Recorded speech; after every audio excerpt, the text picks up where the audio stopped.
চেং মাছ দিয়া লাই পাতা ভর্তা অনেক মজা। Hello guys, welcome to Omi lifestyle. সবাই কেমন আছেন? আলহামদুলিল্লাহ আমি ভালো আছি।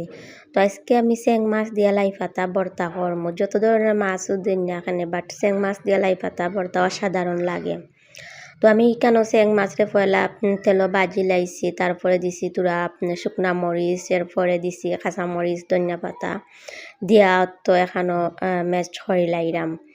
লাই পাতা ভর্তা যত ধরনের যে কোনো ধরনের মাছ দেওয়া যায়, কোনো সমস্যা নাই, কিন্তু চেং মাছ দিয়া লাই পাতা ভর্তা সব দিন খুব মজা। ছোটো থাকতে দেখতাম আমরা আম্মা তারা করতা বেশিরভাগ, আর এখন তো চেং মাছ বেশি মিলে না এগুলা।